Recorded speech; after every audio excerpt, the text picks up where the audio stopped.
Halo semua, selamat pagi. Assalamualaikum warahmatullahi wabarakatuh. Apa kabar kalian hari ini? Apakah sehat-sehat? Ya, Bu Guru harap kalian semua dalam keadaan sehat ya. Ingat di masa pandemi ini kita harus tetap jaga kesehatan kita, makan yang sehat, makan yang teratur, istirahat yang cukup, olahraga juga yang teratur, serta jangan lupa belajar di rumah. Baik, pada kesempatan ini kita akan belajar matematika wajib, tapi sebelum itu Ibu akan perkenalkan diri dulu. Nama Ibu Risasi Febriani Ganda, biasanya dipanggil Ibu Sasi atau Ibu Risasi. Ibu lahir di Merauke, tanggal 7 Februari 1994, itu artinya Ibu sekarang sudah berusia 26 tahun. Lalu Ibu ngajar matematika wajib di SMA Negeri 1 kelas 10 MIPA 7 sampai 10 MIPA 9 dan 10 IPS 1 sampai 10 IPS 3. Baik, mungkin ada yang ingin ditanyakan, bisa kalian tanyakan di grup kalian ya. Oke, kita langsung aja masuk di pelajaran kita kali ini.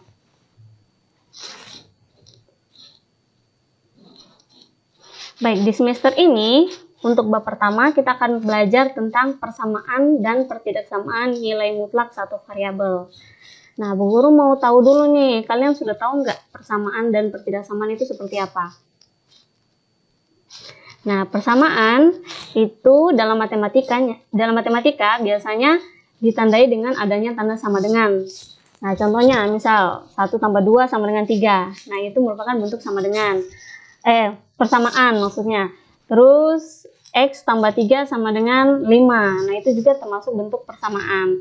Lalu bagaimana dengan pertidaksamaan? Pertidaksamaan itu biasanya ditandai dengan adanya tanda pertidaksamaan. Nah, contohnya biasanya lebih dari, kurang dari, lebih dari sama dengan, kurang dari sama dengan, ataupun tidak sama dengan.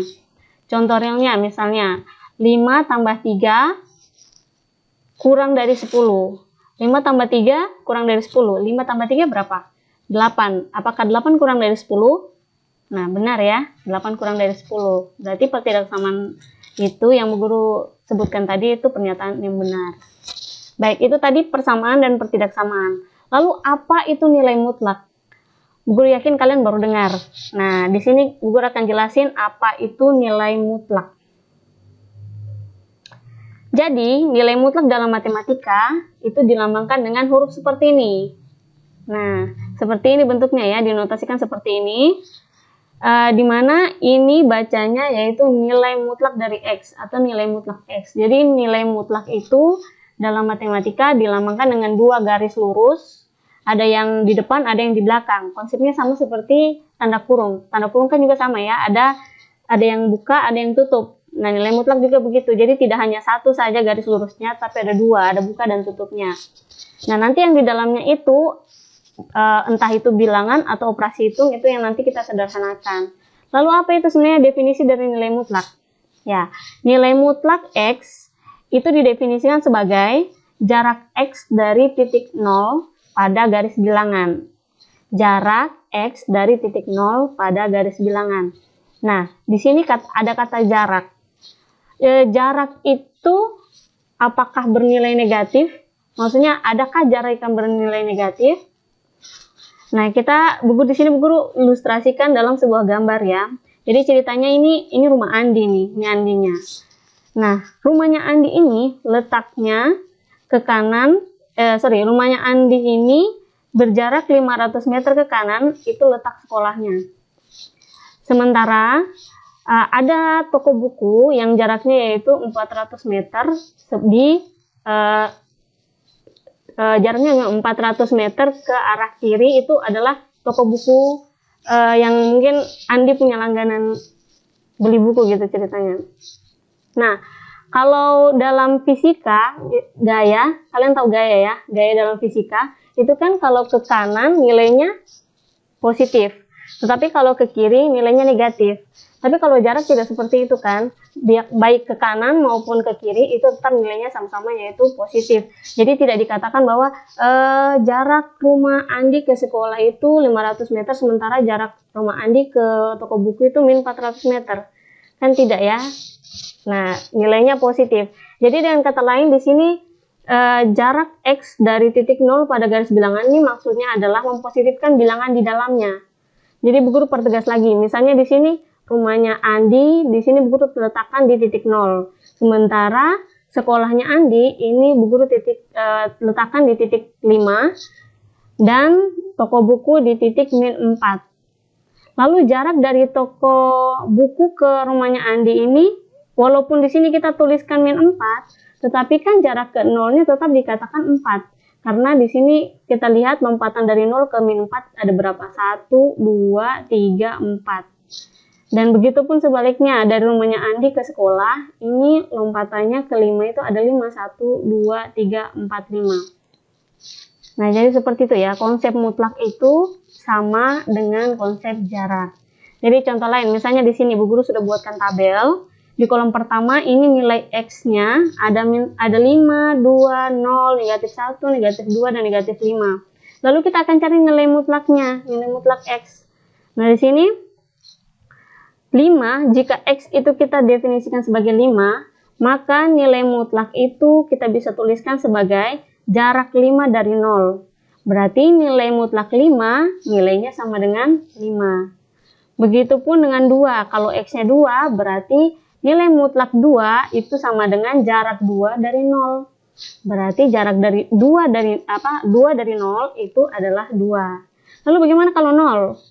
Nah, kalau misalnya X-nya kita ganti 0, berarti nilai mutlak 0 itu sama dengan 0. Kenapa? Karena nilai 0, jaraknya dengan 0 itu sendiri, yang nggak ada kan?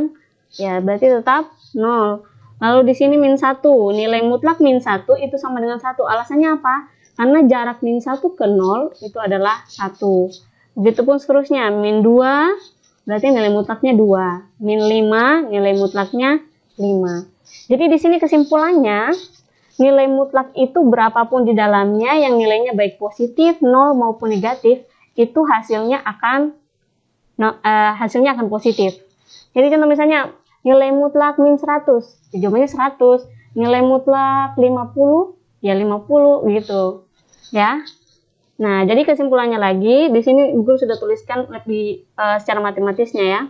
Nilai mutlak dari sebarang bilangan X, elemen bilangan real, elemen itu maksudnya anggota. Jadi bilangan apapun X yang merupakan bilangan real itu mencakup negatif, positif maupun 0.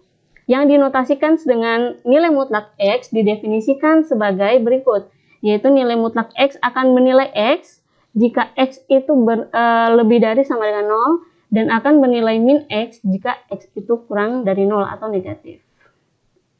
Jadi seperti itu. Mungkin nanti kalau ada contoh soal berikutnya, semoga kalian lebih paham ya. Oke. Selain perpangkatan, logaritma, dan lain sebagainya, nilai mutlak itu juga punya sifat-sifat. Nah, di sini kalian bisa lihat ada banyak, tapi Bu Guru hanya jelaskan beberapa saja, yang penting-penting aja. Yang pertama, nilai mutlak min X itu nilainya akan sama dengan nilai mutlak X. Nah, di sini harus dipikirkan baik-baik ya. Nilai mutlak min X akan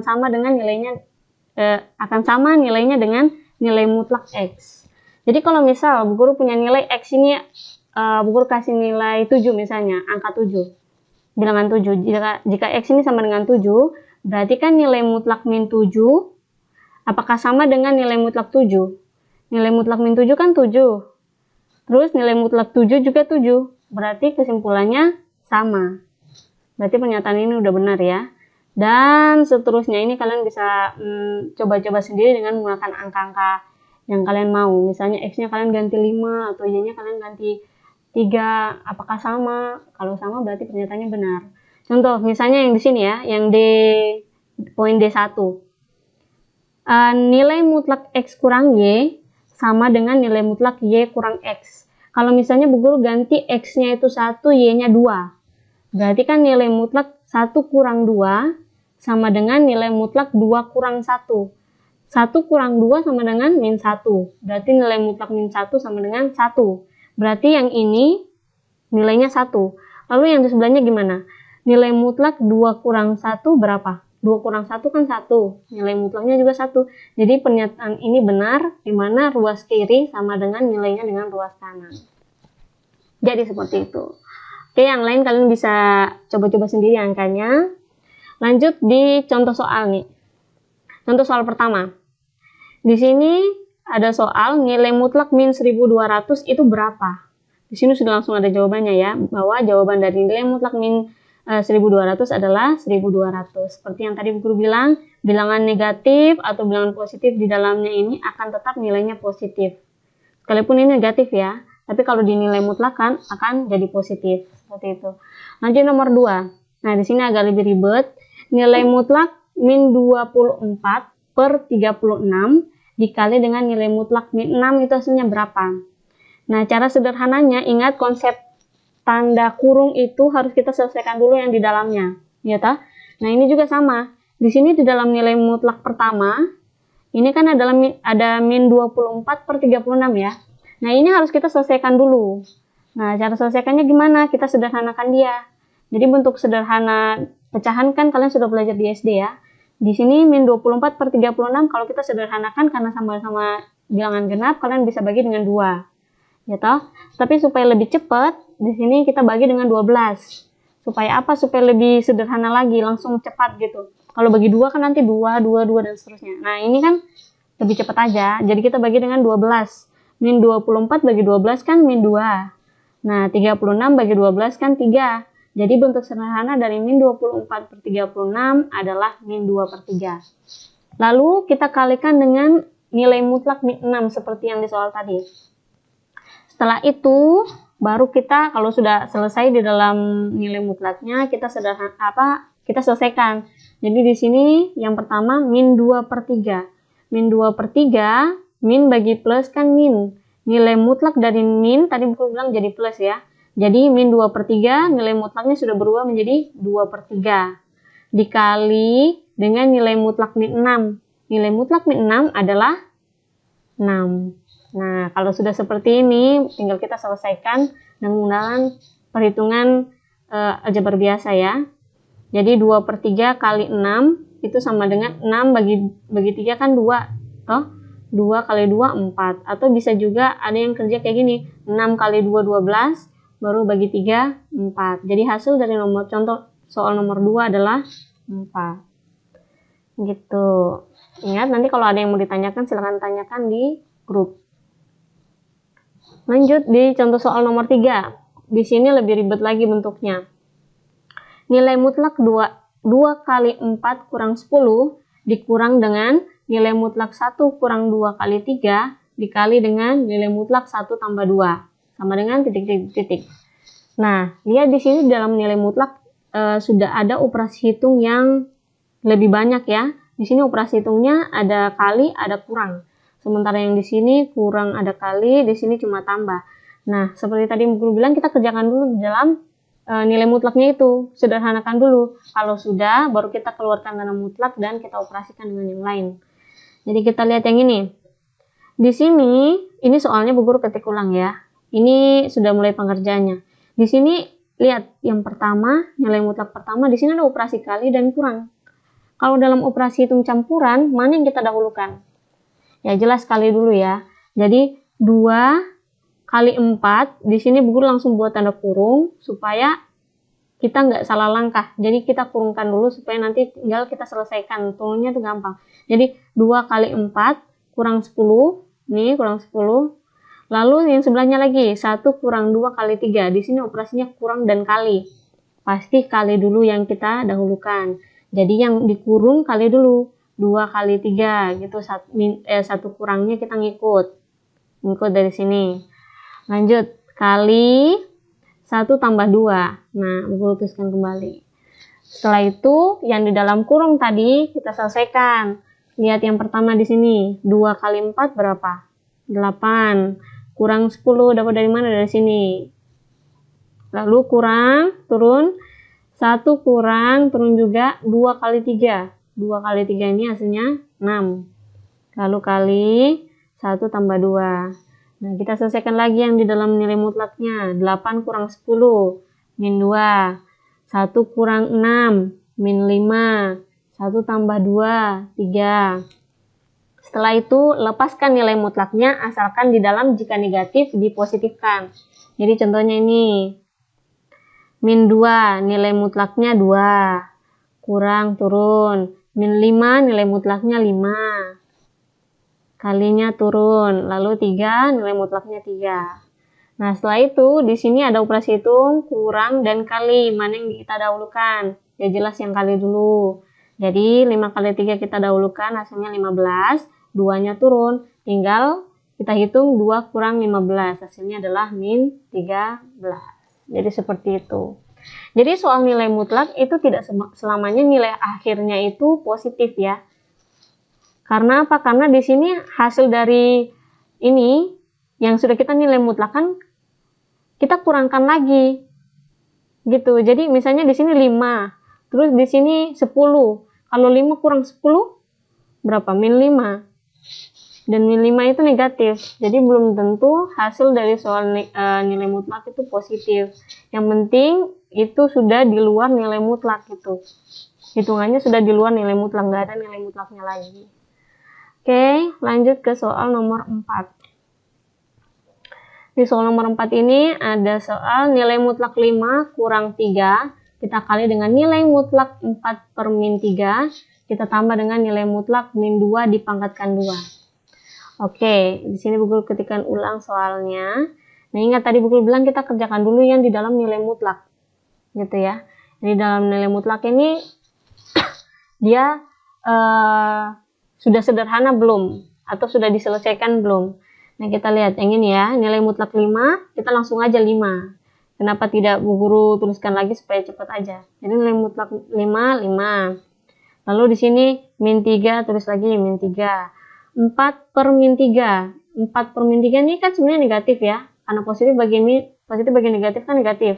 Nilai mutlak negatif jadi positif. Jadi 4 per min 3 sudah menjadi 4 per 3. Gitu. Ditambah nilai mutlak min 2 sama dengan 2, lalu kita kuadratkan karena ikut dari sini. Jadi jangan dikuadratkan dulu baru nilai mutlak. Kenapa? Karena 2 yang ini, 2 pangkat itu di luar nilai mutlak. Jadi kita nilai mutlakkan dulu yang min 2-nya, baru kita pangkatkan 2. Jadi nilai mutlak min 2 sama dengan 2, baru kita pangkatkan 2. Gitu. Oke, di sini ada operasi hitung kurang, kali, dan tambah. Nah, yang kita selesaikan pertama kan pasti yang kali ya.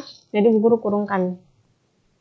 Jadi 5-nya turun, 3 kali 4 per 3-nya turun, lalu kita kalikan. Jadi sini 3 kali 4 per 3 seperti tadi ya. 3 bagi 3 kan 1.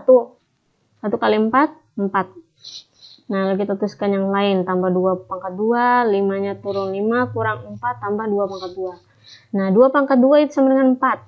Jadi tersisa 5 kurang 4 tambah 4. 5 kurang 4, 1 tambah 4, hasilnya 5. Jadi soal nomor 4 hasilnya 5. Seperti itu. Kita lanjut di soal nomor 5. Di sini soalnya ada variabel ya, yaitu variabel A. Nilai mutlak min A, kita kali dengan nilai mutlak A, kita kurang dengan nilai mutlak min A kuadrat, kita kali dengan min 2. Ingat, min 2 ini bukan nilai mutlak ya. Jadi dia dikurang seperti ini, beda dengan yang lurus. Oke, jadi ini kita tidak perlu positifkan lagi. Kita terus ulang soalnya. Oke, penyelesaiannya seperti ini. Nilai mutlak min A. Min A ini kan negatif. Ya toh? Ada tanda min ya. Negatif. Kalau kita nilai mutlakkan jadi positif, maka di sini jadinya A. Lalu kita kali dengan nilai mutlak A. Nilai mutlak A juga A. Dikurang nilai mutlak min A kuadrat. Min A kuadrat jadinya A kuadrat. Jadi min yang ini bukan ikut min ini, tapi ikut yang ini, tanda kurang. Oke, lalu kali min 2, kita tetap tuliskan min 2. Jadi tidak boleh positifkan karena dia tidak dimutlakan. Oke, habis itu kita lihat lagi di sini tanda operasi hitungnya ada kali, kurang, kali. Berarti kita harus kelompokkan yang didahulukan. Jadi ini yang didahulukan, makanya Bu Guru buat tanda kurung. Lalu ini didahulukan, makanya ini buat tanda kurung. Oke, A kali A kuadrat, ya kan? Minnya turun. Lalu A kuadrat kali min 2. Hasilnya min 2A kuadrat. Lalu min kali min atau negatif kali negatif, atau biasanya dulu Bapak Ibu guru kalian sebut negatif ketemu negatif, itu kan hasilnya positif ya. Jadi tanda yang ini Bu Guru sudah ubah menjadi positif. Sehingga tersisa A kuadrat tambah 2A kuadrat. Hasilnya adalah 3A kuadrat. Jadi di sini sebenarnya 1 nih. 1 tambah 2 kan 3. Variabel A kuadratnya ngikut gitu. Oke, Bu Guru yakin mungkin di antara kalian ada yang ingin bertanya. Bebas, kalian boleh bertanya di grup. Boleh menggunakan voice chat atau pesan tulis, ketik, boleh. Terserah, yang penting nggak susah. Lanjut nomor 6. Di sini diketahui soal nilai mutlak 10 tambah X kurang X kuadrat untuk X sama dengan 20. Jadi di soal ini diminta berapakah nilai mutlak ini jika X-nya itu diganti dengan 20, gitu maksudnya. Jadi Bu Guru terus ulang, nilai mutlak 10 tambah X kurang X kuadrat, itu karena tadi dimintanya X-nya ganti dengan 20, jadi soal ini Bu Guru ganti X-nya dengan 20. Maka tinggal 10 tambah 20, ya kan? X-nya ganti 20, dikurang X kuadrat, X-nya ganti 20, jadi 20 kuadrat. Tetap Bu Guru buat kurung begini supaya nggak bingung. Nah, kita selesaikan yang kuadrat dulu. 20 kuadrat sama dengan 400. Ayo, siapa yang tidak tahu? Harusnya sudah tahu ya. Jadi, tinggal 10 tambah 20 kurang 400. 400 dari sini. Lalu kita selesaikan ini operasinya tambah dan kurang, berarti terserah ya. Kita ambil yang depan dulu. 10 tambah 20, 30. 30 kurang 400, min 370. Karena tadi hasilnya itu harus dinilai mutlakan, jadi nilai mutlak min 370 adalah 370. Gitu. Gue harap kalian paham ya. Lanjut di soal berikutnya nomor 7. Diketahui fx sama dengan nilai mutlak x kurang 5. Oke.